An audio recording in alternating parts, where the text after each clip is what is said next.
Audible's romance collection has something to satisfy every side of you. When it comes to what kind of romance you're into, you don't have to choose just one. Fancy a dalliance with a duke, or maybe a steamy billionaire? You could find a book boyfriend in the city and another one tearing it up on the hockey field. And if nothing on this earth satisfies, you can always find love in another realm. Discover modern rom-coms from authors like Lily Chu and Ali Hazelwood, the latest romantasy series from Sarah J. Maas and Rebecca Yarros, plus Regency favorites like Bridgerton and Outlander. And of course, all the really steamy stuff. Your first great love story is free when you sign up for a free 30-day trial at audible.com/Wondery. That's audible.com/Wondery.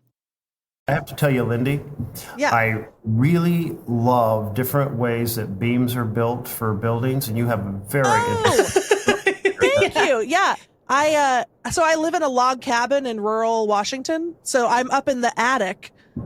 Okay, Which used to be unfinished and full of bats, and then now it's finished and beautiful. And isn't it interesting? Still has bats, yeah. It still has bats, but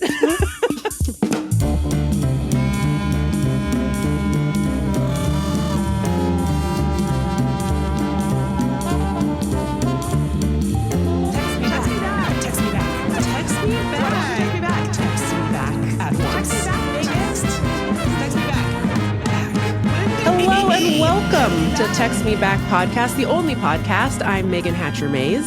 and I'm Lindy Lauren West. And normally we would spend the next 45 minutes preparing you for what this podcast is going to be about today, but we have a very special guest and we want to get right into it in a new segment we're calling Jeff, where we check in with all of our nation's Jeffs to see how they're doing. And our inaugural Jeff, our very first Jeff, is a United States Senator from the great state of Oregon. It is Senator Jeff Merkley. Senator Merkley, hello. Well, hello, Megan. Hello, Lindy, and it's a delight to be with both of you. Thank you so much for being with us. You're the first senator who's ever been on our podcast before, so this feels very illustrious and exciting, although we did have the Speaker of the House from Oregon come on when we did a live show in Portland, and she was a gem and a delight. So Awesome. Big fans of the Oregon politician bench you've got out there. Obviously, everything is pretty bad right now. You know, the government is closed, although you are in DC still doing the people's business, it looks like. The National Guard is being deployed to your state. ICE is doing these raids in Portland and throughout Oregon. You are in the minority party. So, like, what exactly is it that you can do from this position of not having congressional authority over the president and his actions? Oh, you know, that's a question I get asked at all of my town halls. Good. We have 36 counties in Oregon. I go to each of them each year and hold an open forum. And this year, I had 5 times as many people turning out as last year, even though last year was an election year, which is very unusual, because people are rightly panicked about the disintegration of our republic. And so they're coming and saying, come on, Senator, do more. How are you going to stop us from losing this checks and balances and the separation of powers of our Constitution? And, you know, I've explained to folks that all the tools we have in the Senate and how we're using them, and they're not impressed. They're like, no, you have to find a way to do more, which really is what led me to last week. When I took to the floor to speak for 22 hours, and let me add on 37 minutes, because that feels relevant. Because I was thinking of what else can I do to ring the alarm bells. Our Constitution's in more trouble now than at any time since the Civil War. People may think we lose democracies because men with guns storm Capitol Hill or storm the government in various countries. That's not what's been happening the last few decades. We've been losing our democracies, and there's a well-established kind of roadmap for this, and I call it the authoritarian playbook. And they do it by eroding the checks and balances of our Constitution. And so, like rule number 1 get rid of the referees. So the very first thing Trump did after he's sworn in is fires the inspector generals. You don't want them reporting, and various other commissions and so forth. And rule number 2 is fill your government with loyalists. They don't have to be experts on defense or intelligence or anything else. Just find somebody who'll do exactly what you want, no matter how wrong it is, how much laws it violates, no matter if it shreds the Constitution. And you can see that this administration, compared to Trump's first administration, people are not saying, "Oh, well, hold on." No, you're not pushing back and say, "I won't do that," or this, or no. He's successfully done that. And if you follow this sequence of authoritarian rules or guidebooks, it then goes into things like attack the centers of power, weaken the universities, use the research funds over their head, weaken the press, threaten their mergers or their broadcasting licenses, or Trump suing the Wall Street Journal for $10 billion, find ways to kind of suppress dissent, run over the top of due process, proceed to weaponize the Department of Justice, have an enemies list, go after people, in part because, revenge for people having prosecuted Trump in the past, but mostly because by doing so, everyone else is like, I don't want to be too visible, and so I'll hold back. It's a way of kind of silencing people, even people who aren't caught up in whatever the daily issue is. But also, just really quickly, part of this issue, I don't know if you agree with me or not, but part of this issue is that the Supreme Court has accelerated these crises by basically giving Donald Trump carte blanche to do whatever he wants. Like, you can sign executive orders that are unconstitutional and you can implement them while they're being litigated in court, knock yourself out, have a good time. The institutions are kind of bending to his will, folding to what he wants. You're absolutely right about the court. And let's think about Trump versus the United States. A very apt case name, by the way, I would say. That was his first administration, and Trump was basically saying, hey, you can't prosecute the president for doing something as a violation of law if it's an act of the government, right? And I'm like, I hear that and I go, well, of course you can be prosecuted. The founders were terrified of having a chief executive who was above the law. Above the Supreme Court, we have equal justice under law, carved into the stone. And so, of course, these originalists, looking back at how terrified the founders were about the executive having authoritarian power, would say, yes, you have to follow the law. And what happened? They said the opposite. And I was just shocked about that. There's numerous other lawsuit cases now that have given the president more power. And in cases where they haven't given him more power, their slow action has often provided more power. Right. Like tariffs. There's no law that gives the president the power to do tariffs. So he declares an emergency and says in some vague interpretation of national security or international affairs or deference to a president, he should be able to change the tariffs. Well, hell no. You want to change the tariffs, get a law that says you can change the tariffs. But the courts haven't stopped him. So here are the courts, which are the main check in our system on presidential abuses. Congress also has a check, but it is a very difficult one to execute. And that is for the House to impeach and for the Senate to then convict. And you need a supermajority to convict. Yeah. There's no way there'd be even the start of a trial in the Senate with Republican control. Well, you got 2 Republicans at the last impeachment, I think, Cassidy and Romney, but Romney's gone. We had 7 between the 2 trials, and they're pretty much almost all gone. Yeah. Right? Cassidy's still here. The folks who are serving now on the Republican side, they've kind of accepted this social contract of their base hearers from their communications bubble, that Trump's doing exactly what he's elected to do, that he's a champion for mixing things up in a way that needs to be done because things have been moving too slowly. And there is a point here, like the dysfunctionality of Congress has contributed to the desire for a strongman. Yeah. We have to make Congress more functional in a fast-changing world. But so here I am as a senator hearing from my citizens saying, do more, do more. And I'm saying, well, we're doing this and this and this. And we're using the maximum time on every single nomination. I had the Senate go 30 hours on Russell Vogt, called him most dangerous man in America because he is the most dangerous man in America. Yeah. He's the mastermind of the kind of the chief engineer of the Trump tyranny train. Mm-hmm. He helped write Project 2025 when he was at Heritage Foundation. And so major architect of Project 2025. I've been saying to people, those who study this type of destruction of democracy say you need two things. The first thing you need is a real protest in the first year. So people say, yes, yes. So we have to ring the alarm bells. So that's part of what the 7 million march was about. 7 million people turning out to say no kings.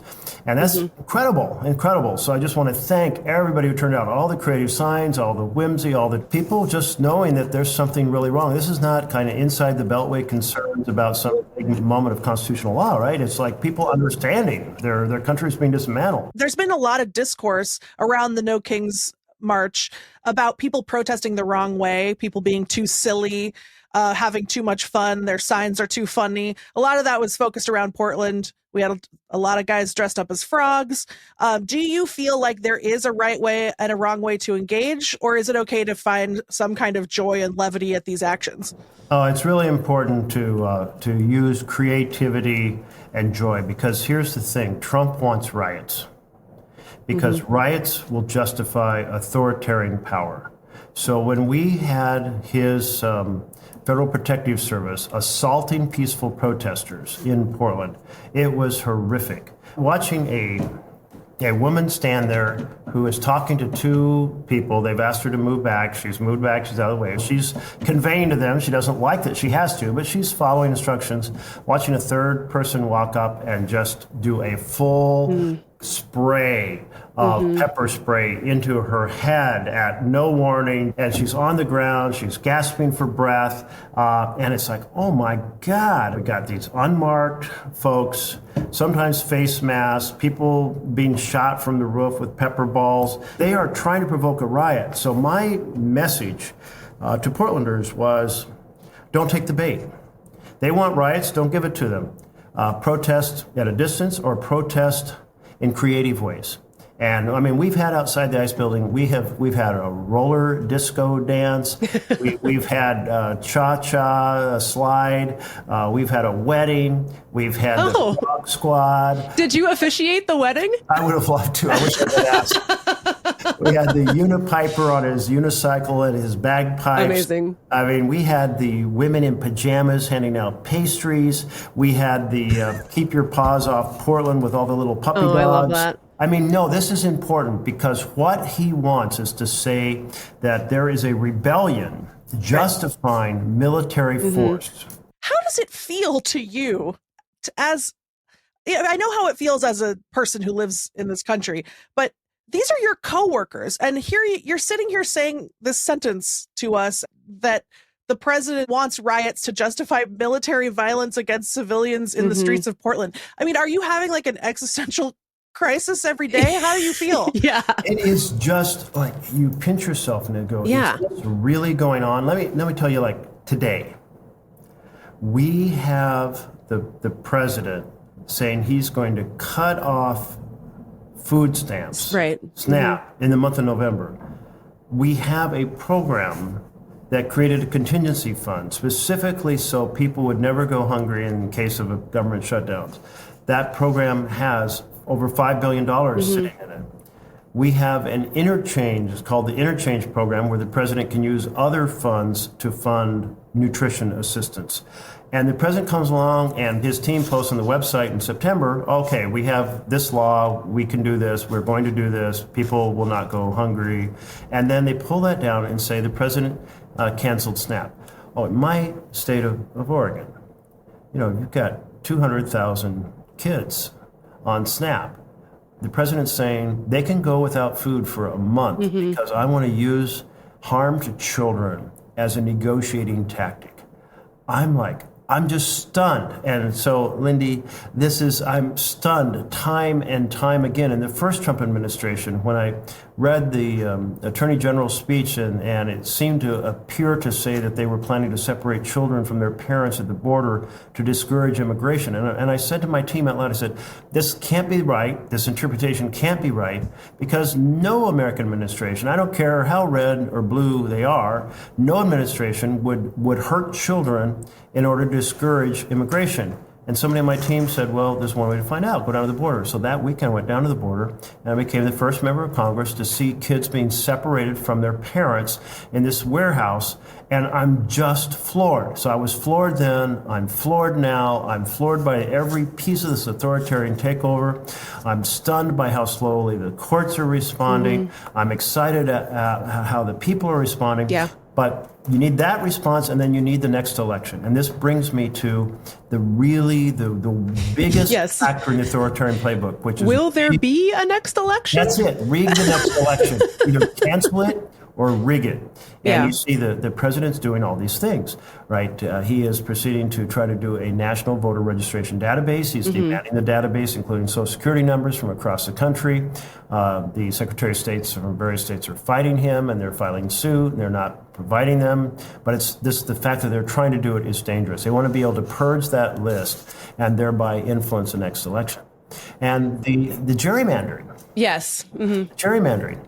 And then finally, his opposition to vote by mail, because vote by mail can't be manipulated the way that precinct voting can be.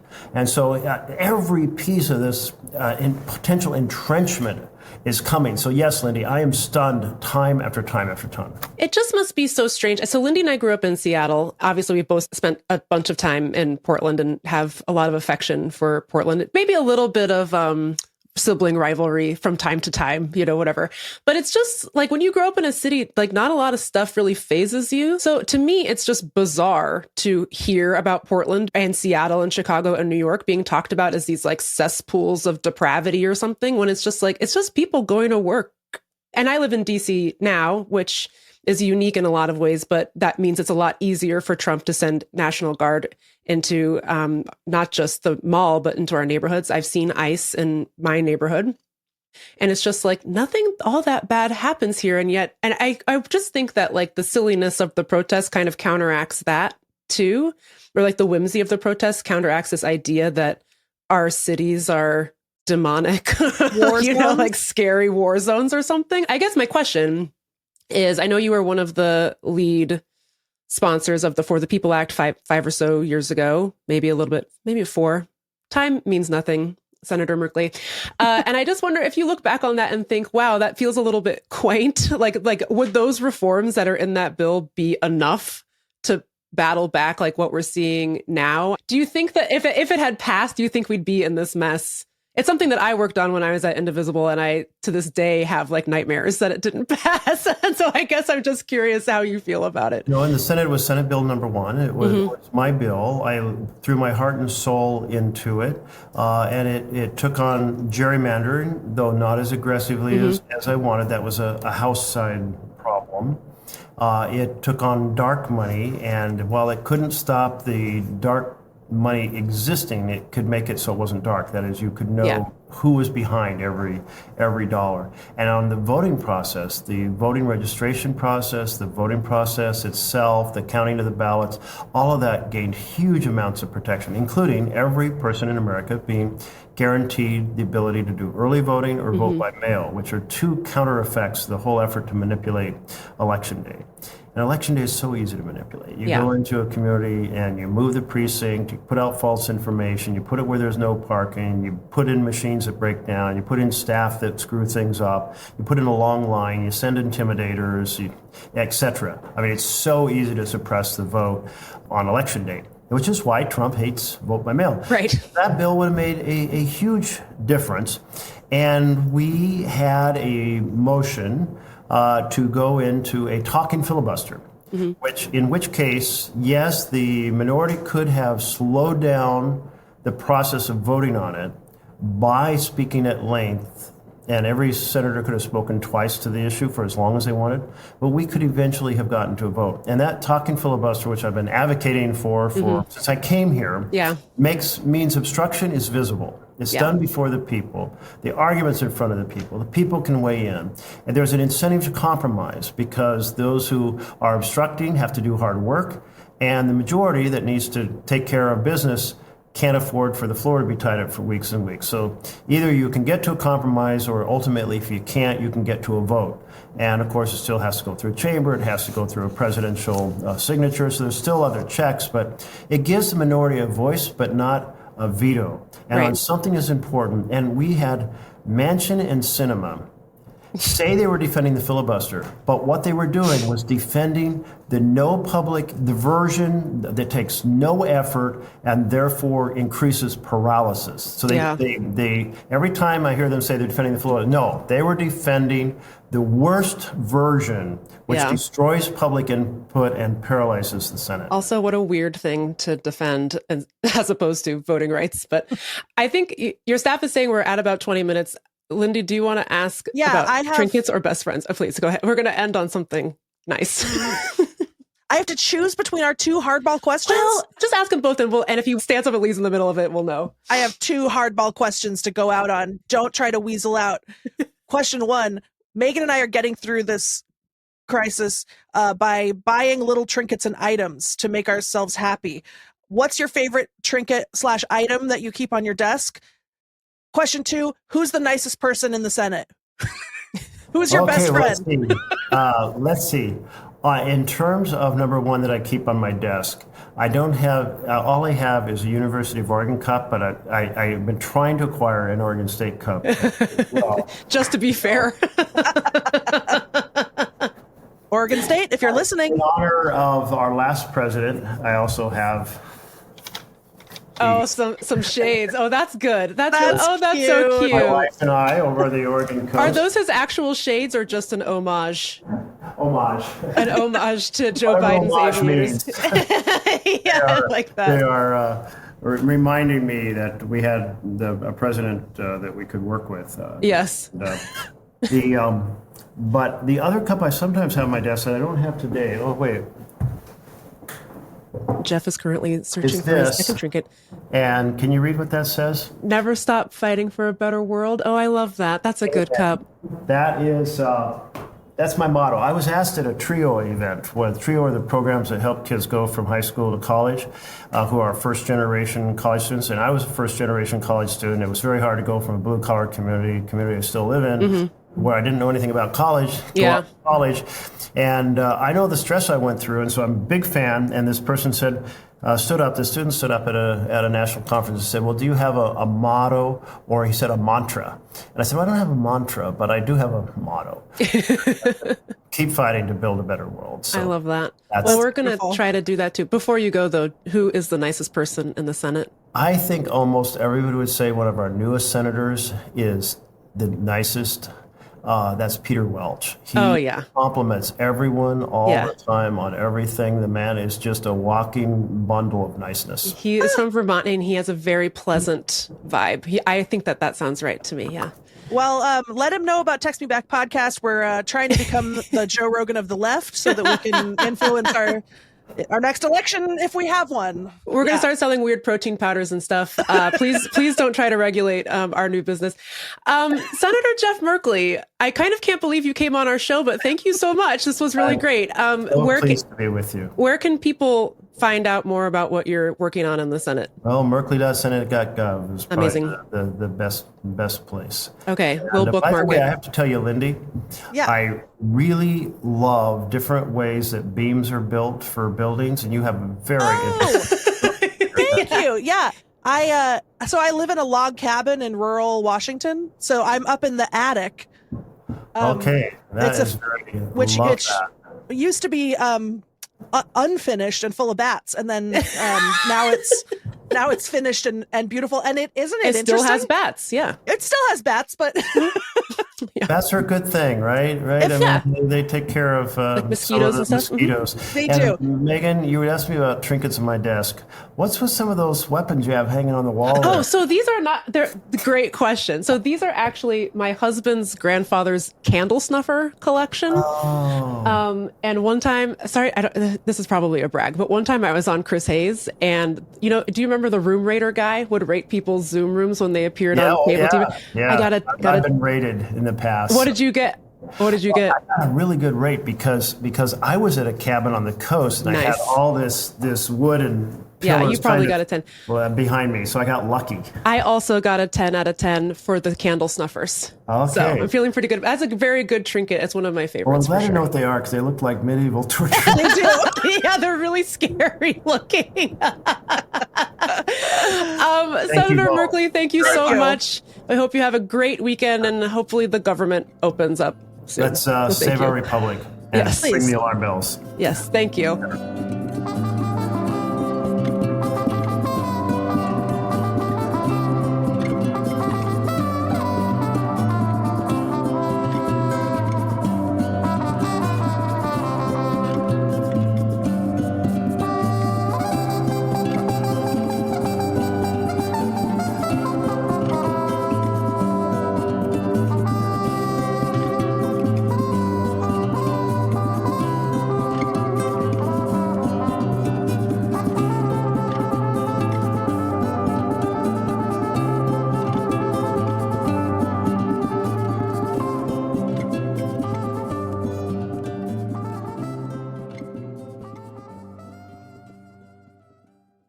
Jeff.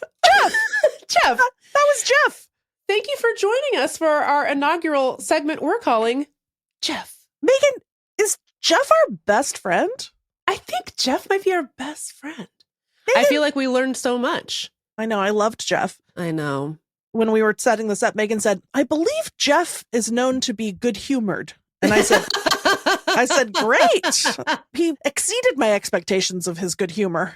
What a lovely man. I thought for a second when he was talking about your beams, I thought he was going to be like, by the way, thanks for filming Shrill in Portland. That's what I thought it was going to be too. I would have never guessed in a million years he was going to be like, I love your attic. That was so amazing. I loved that. Honestly, I liked that way. I was like, oh yeah, we could talk about, I mean, I guess. I mean, like, not that I don't.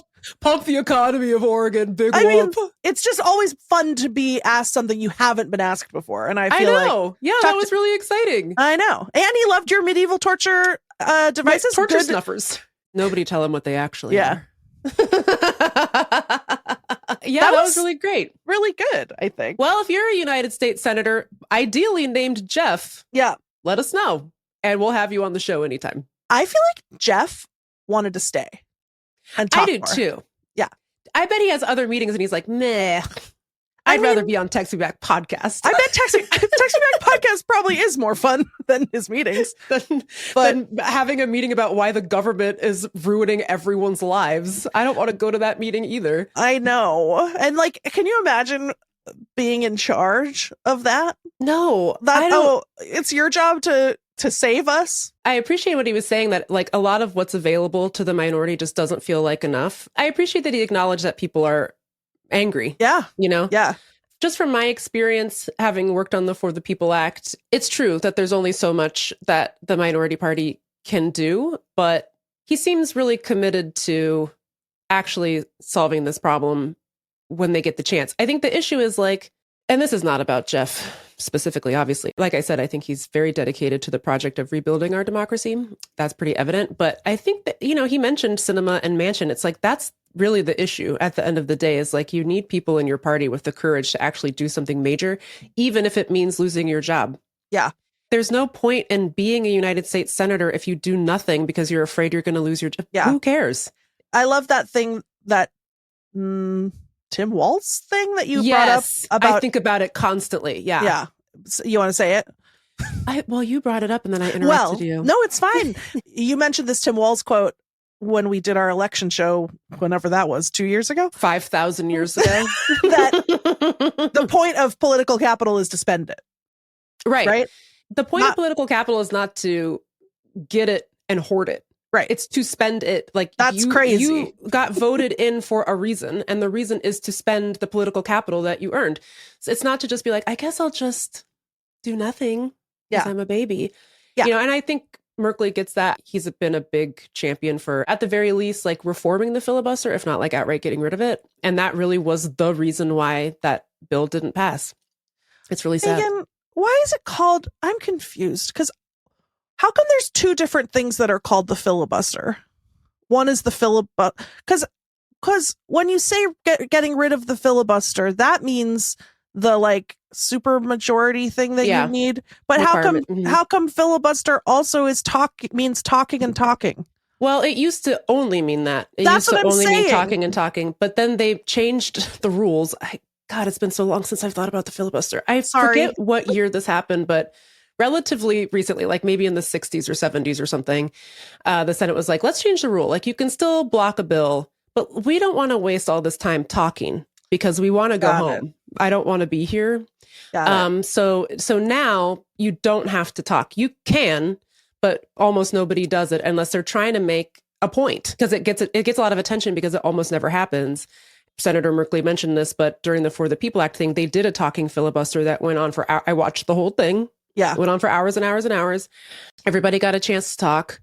Raphael Warnock gave like one of the greatest Senate floor speeches I've ever seen. Made me cry. It did not move any Republicans, sadly. But normally, if you want to exercise your right to block a bill, you just send a note from your office. That's how they filibuster now. Okay, here's my understanding now. Mm-hmm. That was very helpful. It's like replacing gold bars with paper money. It's like, look, we don't need to lug these gold. We just say that we did it. Yeah, just pretend this paper is actually a gallon of gold. A gallon of your feces. Of your own feces.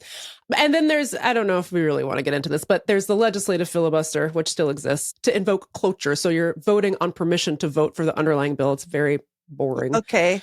But once you get to the actual vote on the underlying bill, you only need a simple majority. You don't need 60. Okay. So the first vote is on cloture. That's like, do we have permission to vote on the underlying bill? And you need 60 people to say yes, which almost never happens because our country is diseased.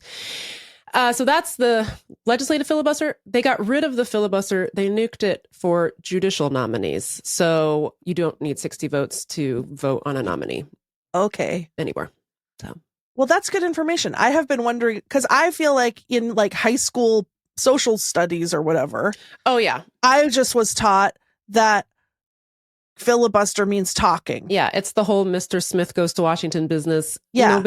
That used to be the case, not anymore. They should have it go back to that. That's what Jeff wants. That's what he wants. He thinks that if you're going to block some transformative piece of legislation, you should have to talk your ass off. I agree. For like all 60 hours of debate or whatever it is, 30 hours. I forget how many hours of debate there are. Do they wear a diaper? Well, I didn't want to ask. But so what happens is, Cory Booker talked about this when he did his marathon speech. I forget how many hours it was, but he broke the record. He was timing his bathroom break. So what happens is that you can have like your second or something. Basically, yeah, like it's like a duel. No, yeah. But it's sort of like one Democrat will come down and be like, "Will the gentleman cede the floor for a question or whatever?" And then Booker will be like, "Yes," and then he'll run to the bathroom and then run back, and then whoever it is taking like 2 minutes to ask a question. Yeah. And then Booker will come back and then regain control of the floor. Nice. Tricky little bathroom stuff. Meagan, we should do a filibuster on this podcast. Well, I think we did. And it was called a pledge drive and it went on for 5 days. Yeah, but we took breaks. We should do 5 days continuous. Yeah, in diapers. Yeah.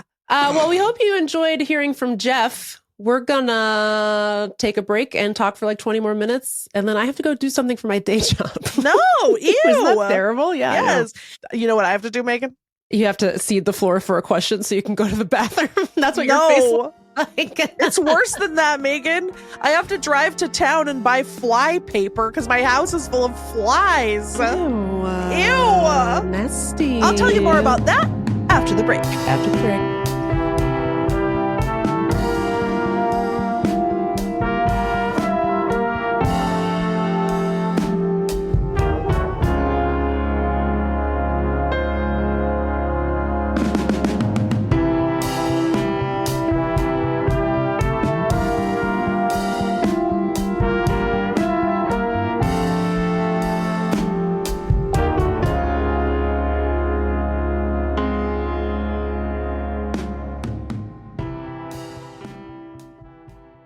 Welcome back to a segment we're calling Who Could Say? We're What was calling. that thing that they used to call it on Jeopardy? Potpourri. Yeah, sure. Yeah. Was it potpourri. just potpourri? I thought there's no other word with it. I don't remember. Okay. Well, anyways, we're calling it potpourri. We're calling it potpourri. The first potpourri is that I got flies in my house. I went to New York it was supposed to be less than 24 hours. It ended up being just over 24 hours because I missed my flight home due to my second terrible experience with a livery driver this calendar year. Yeah, what the hell? I mean, at least this guy was nice. He was just bewildered. I was in Midtown waiting for him to pick me up to go to the airport. And he was just like three blocks away waiting at the wrong place because he had just read the thing wrong. And he did not call me or text me or say, I'm here. So then I was just waiting. And then anyway, it's boring. So then I missed my flight. But when I got home last night, I walk into the house. There's got to be 50 flies. Megan, there's so many flies, which means that a mouse or a rat has died. And then you get what's called a fly bloom, where they hatch and then they fill your house with flies. And it also indicates to me that something has died probably in the house behind a piece of furniture. I don't know. So I have to maybe search for it. Anyway. So then last night, at a certain point, I was fed up. I was like, I'm sick of these fucking flies. So get these motherfucking flies off my motherfucking plane. Because it's disgusting, right? I would walk into the kitchen, all the flies would be startled off of every surface. Yeah, and then I'm like walking through a cloud of big fat flies in my own home. So first I got the fly swatter out. I tried swatting these flies. I'm terrible at it for some reason. I can't get a single one with the fly swatter. So then guess who's got a big brain? Me over here. Am I supposed to guess? Okay. Last night, I probably spent 2 hours, Megan. Yes. Holding the shop vac and individually sucking up flies one by one. I see. Yes. In my kitchen TV room. Then I go to bed, bedroom full of flies. I was like, what? And so then you know what I did, Megan? Got a hotel? I slept in the part of the house where the bats live. No flies in there. Ha! Got him. I got him. But, got his ass. It is so nasty. And sucking up flies, live flies out of the air with the shop vac is not efficient, but it is very satisfying. Yeah, that sounds fun. So that's what I did this week. Thank you. Great. What's your potpourri, Megan? Here's my potpourri. I thought of a new segment for the show, and I was so proud of myself too, because, of the two of us, I'm not known necessarily as the one who comes up with nonsensical micro segments. Oh, is that true? Because I'm not generally known for that. I seem to remember a little. I don't think it's a one-off. Does not count as a little being segment known. Called Megan's Journey. That's not being known for. That's called a one-off. Anyways, I was so proud of myself because there's something has been bothering me. There's a specific incident in popular culture that has been driving me insane for probably almost 20 years at this point. And I feel like nobody talks about it. And so I was like, dude, we should do a segment on the show called Something I Think About a Lot. And then I can talk about this thing that's been bothering me. And you and I were texting about it and laughing and laughing and laughing. Yeah. And I said 10 out of 10 segment, Megs. I can't wait to get this on the air. Great seg, babe. So then I was like, okay, well, I'm just going to Google it really quick. And not only does it already exist at a website called The Cut, literally The Cut has or had a recurring segment called I Think About This a Lot. So not only does that already exist, they have one on the exact thing I want to talk about. And I said, what the fuck happened here? And honestly, thank God I Googled it because I was about to do a full plagiarism unknowingly on this show with this thing I want to talk about. Yeah, it was so funny because you were texting me. You were like, I'm going to Google it to see if anyone solved this mystery that I always think about. Yeah. You Google the mystery. Not only has it been solved, but also your segment title has been stolen. And look, who knows what's going on these days Mhm. with the technology, With chronology. chronology. Time. I said, I'm sensing a little time crime.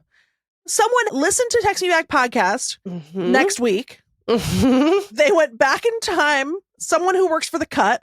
Mhm. They went back in time to 2011 or whenever this Or article is whenever. from.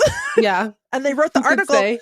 just to destabilize Text Me Back podcast, because you know what I bet, speaking of time travel, I bet that in the future Text Me Back podcast has an outsized culturally defining presence, Yes. like Wild Stallions in Bill and Ted's Excellent Adventure. I'm just saying. And it's something that they're saying more and more. Yeah. You know? Yeah. So that's what I think will happen. So we have an alternate title that I've stolen from, it's a different kind of stealing because it's a cultural phrase now. It's a different kind of stealing. Yeah. It's a different kind of stealing. It's something that the kids say that I think is so funny, and probably it will be annoying soon. But the kids say, a case that never sat right with me. So here now is our first annual, that's a case that never sat right with me. And here's the case that never sat right with me. In 2008, Jamie Foxx, comedian, singer, actor, Oscar Award winner, I believe, made a song with T-Pain, who we've discussed on this show as probably the funniest guy, one of the funniest guys who's ever lived, and a beautiful, beautiful singing voice. Great guy, T-Pain. Love him. It's called Blame It on the Alcohol. Okay? Mm-hmm. And you think, oh, I bet there's a music video. And if I had to guess what the music video is going to be like, I bet it's like pretty classic, like Hype Williams of the era, saturated colors, probably a lot of fat ass going on. Mm-hmm. Also, if you're not familiar with the song, it bangs. It goes crazy. Blame it on the alcohol. It's so good. Jamie Foxx really put his whole foxussy in this song. Okay. Yeah. Wow. Yeah. Yeah. Anyways, the video comes out. Not with a million guesses would you guess who is in the opening shots of this video. I know you're thinking, I don't know, probably, I don't know, Diddy maybe? Maybe like, if you were going to have a wacky cameo, maybe like Vern Troyer. Yeah, maybe. Who could say, maybe a Barack Obama impersonator? Great. Or stuff. something? Great stuff. Yep. Good guesses, dum-dum, but that's not who it is. Jamie Foxx pulls up to the club in like a Cadillac being driven by Jake Gyllenhaal. Okay. Jamie Foxx is sitting shotgun. Yep. And in the back seat of the car is Forrest Whitaker and Ron Howard. And all four of these guys get out of the car dramatically and very sensually, may I add. Ron Howard is a lot more lithe than you might think. Ooh. And they saunter into the club like four nasty little pimps. It's crazy. And then they're in the club. They're getting grinded upon. They're kissing women. I mean, like Ron Howard is not like making mouth-to-mouth contact with anyone, but somebody gives him a shot. Okay. And I'm like, what? Yeah. Is this? It's a real mastery of randomness that you don't see a lot of. Like that was really the randomness era, the Amanda Bynes style kind of. What if it was random?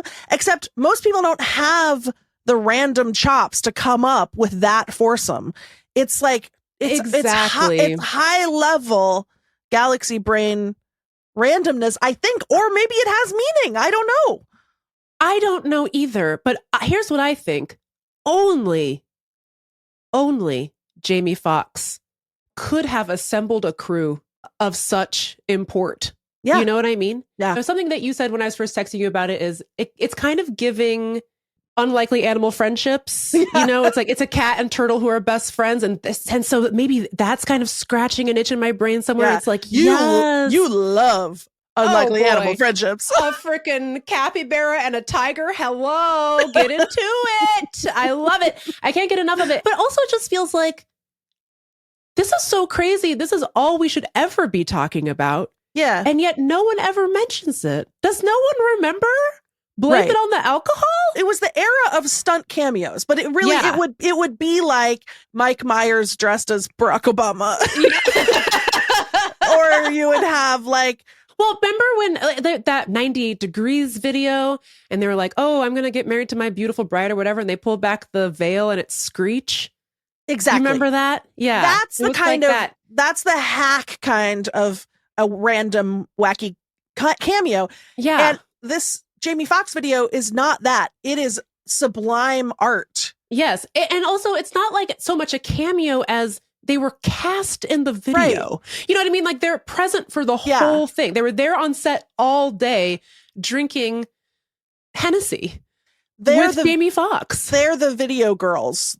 Yes. You know, instead of, I mean, I'm sure there are also big booty girls, but. Yes. To your point, I was like, do they know each other? Yeah. Did you solve the mystery? So that's how I found out that I plagiarized the segment. I Googled Jamie Foxx, Ron Howard, like how do Jamie Foxx and Ron Howard know each other? And the first result was this Cut article called I Think About This a Lot. Jamie Foxx is blame it on the alcohol music video. And I was like, what the fuck? Did you read the article? Like, no, because it's behind a paywall. I'm really sorry. We still don't know if maybe the four of them were in a movie together, but we don't know. We'll never know. No, who knows? If you have a The Cut membership, can you tell us what happened? You're so stupid. I know. I just am so depressed because I just thought, man, this is gonna be a killer segment. Yeah. But anyway, it's a case that never sat right with me. You don't think that you saw that cut? No, there's no way. There's no way. Because I think about it every day. Yeah. And I think if I had seen that, I would have been like, finally, validation. Right. You know? Instead, you've just been thinking about it. I've just been thinking about it. You know what I think about all the time similarly? Although it's not a mystery. It's just good stuff. That is a problematic fave that I'm not allowed to like anymore and really should never have liked. And it also involves a celebrity cameo, which is in Kanye's workout plan when Anna Nicole Smith rode a plane. Rode a plane. That song slaps, as they say. And yet it goes against my values. And they say we can't listen to it anymore. And we never should have. And yet. So I was recently reminded of Pass the Courvoisier, which is Busta Rhymes and Pharrell. And it was playing at the gym. So I just heard like a snippet of it. And I was like, oh boy, does this song go crazy. I cannot wait to put this on my bangers playlist and listen to it all the time. Folks, Diddy is on that song. And I was like, God damn it. I know. Because Pass the Courvoisier is such a good song. And then the same thing happened when I was like, you know what song I haven't listened to in forever is Birthday Song by 2 Chainz, where he's like, when I die, bury me inside the Gucci stove. And he's like, all I want for my birthday is a big booty hoe. Such a good song and so classy as well. I somehow erased from my mind that 50% of that song is a Kanye feature. And I was like, no! Man. It's my favorite song. Man. You know what you just reminded me of? Is that my very first job ever, other than like babysitting and whatever. Yeah. When I worked at the Victoria Clipper in Seattle, I worked in the office. I didn't get to go on the boat. In fact, I worked in a windowless, airless chamber. deep underground. And I was like bullied by the other teenagers that worked there because I was like a huge dork. And no one was nice to me. I ate lunch by myself every day. And they would like manipulate the time card so that I had to work like 14 days in a row. And they all, it was crazy. But anyway, one of my coworkers was named Courvoisier. And I just remembered about Pass the Courvoisier. Everybody singing now. He was kind of nice to me. I hope he's doing well. If you're Courvoisier and you're listening, am I remembering this wrong? Was I a huge dork or did you guys like me? And well, yeah, but that doesn't mean you're allowed to bully you. But maybe they didn't. I am a classic only child professional victim. You know, I always think that people are excluding me and being mean to me, but I kind of think that they were. I don't know. Anyway, it sounds like they probably were. Courvoisier, if you're listening. I feel like I always say, I guess we're going to take a break, but then I never know if let's just end it. So let's just end it. Yeah.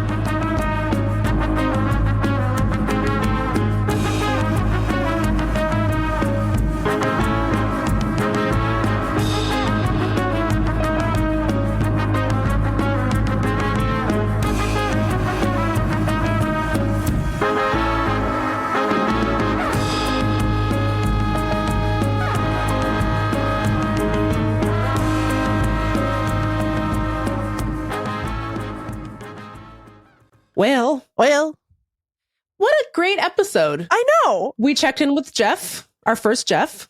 I loved Jeff. I really did. I feel close to Jeff. Yeah. And well, Oregon is so spiritually similar to where we're from. And we've spent many wonderful days in Portland over the years. I feel like a lot of our listeners do live in Oregon/Portland, and just know that we're thinking of you. It's, oh God. Yeah.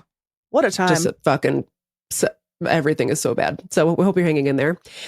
And let us know if you think we really held Jeff's feet to the fire on our journalism podcast. Yeah. And let us know if you think Jeff is telling the truth about who's the nicest in Congress, or is that guy he said, what if that guy he said is actually the meanest and Jeff is scared of him, and so that's why he had to say he was the nicest. Peter Welch of Vermont is bullying and blackmailing Jeff Merkley of Oregon. He's like, tell that comedy podcast that I'm nice. And if you are a senator and you would like to make your debut on the Joe Rogan of the Left podcast, Tech Me podcast, please get in touch. We're here. We're waiting. And if you like what you hear, patreon.com/TextMeBackPod. Please subscribe. We love you. And the freaking tote bags are coming soon, we promise. Yep. We did not forget. Nope. We're in the manufacturing stage. Yep. So thank you for your patience. Yep. And subscribe to Newsletter Me Back. Oh, I always forget about her. I always forget about her too, and I need to be writing her more. Can I say something? Please. I love Newsletter Me Back because it's like I get to enjoy the podcast because I don't know what's going to be. I don't always know what's going to be in it. So it's like I get to be a fan of the show because I don't. I mean, I am a fan of the show, but I know what we talk about. Yeah, you know what I mean? I feel the same way when you do the Instagram carousel and I get to read your captions because they're always really funny. Fun. Yeah, it's fun. It's like, it's like a little surprise with my own show. We should each do a solo spin-off podcast that the other one can listen to. No one would listen to that. Yeah, no, we're not even going to release it on an RSS feed. We're only going to release it to each other unless you join the Patreon at the $50,000 level, which we're calling Jeff. If your name's Jeff and you'd like to be part of literally a guest on Jeff ! Any Jeff, we would take any Jeff. Yeah. And in conclusion, I'm going to write a Newsletter Me Back as soon as I get home from buying flypaper. I'm going to go solve a problem with the Supreme Court. Yeah. Quote unquote. Equally JK. Equally important work. 2 equally important pieces of information. All right. Goodbye, angels. Mwah.